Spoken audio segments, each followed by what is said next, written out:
আসসালামু আলাইকুম। সবাই কেমন আছেন? আশা করি সবাই ভালো আছেন। আলহামদুলিল্লাহ আমিও ভালো।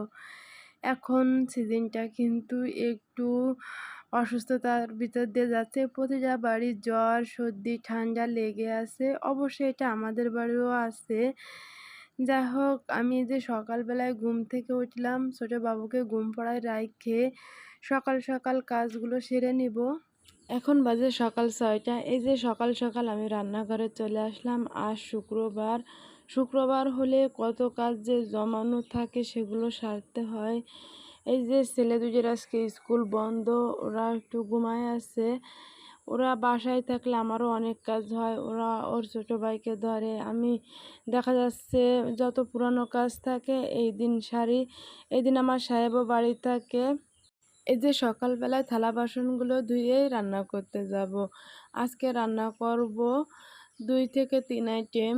সকাল আর দুপুর ২ টায় হয়ে যাবে। যাই হোক আমি থালা বাসন ধুই আর আপনাদের সাথে ছোট্ট একটা গল্প শেয়ার করি। আসলে গল্পটা বলতে আমার নিজেরও হাসি পাচ্ছে। কারণ কিছু, কিছু মানুষ আছে যে তারা দেখা যাচ্ছে পরেরটা বলতে এত ভালোবাসে বা পরের নিয়ে আলোচনা করতে এত ভালোবাসে, পরে যে তাদের সাথে এরকম ঘটনা ঘটবে তাও তারা কল্পনা করতেও পারে না। কিন্তু আসলে পরেরকে নিয়ে এত কথা বলা বা এত কিছু ভাবা এদের যে এত টাইম কোথা থেকে আসে আমি এইটাই ভেবে পাই না। যাই হোক আমি যখন প্রথম ভিডিও করতাম, আমার ভিডিও করা শুরু হলো ২৩ সালের থেকে। আমার আরেকটা পেজ ছিল, ওই জায়গা অনেকগুলো ফলোয়ার ছিল। যাই হোক ওই যে কিছু মানুষের এত কথা, সে কথার কারণে আমি ওই পেজটা বাদই দিয়েছি। নতুন করে এই পেজটা খুলেছি এইমাত্র কিছুদিন হলো।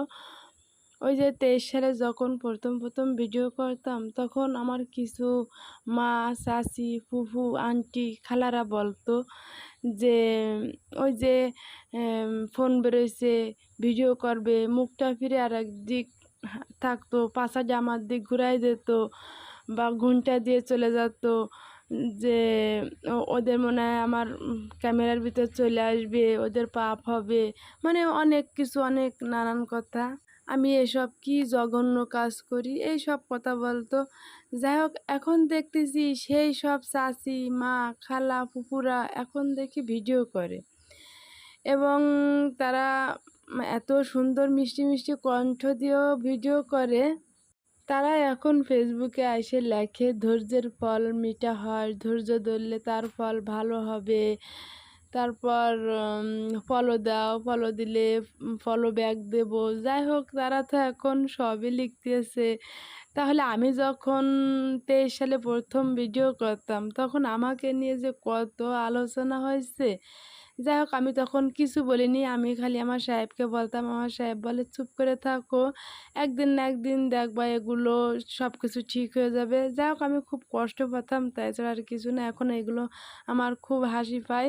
সবাই ভালো থাকবেন। আল্লাহ হাফেজ।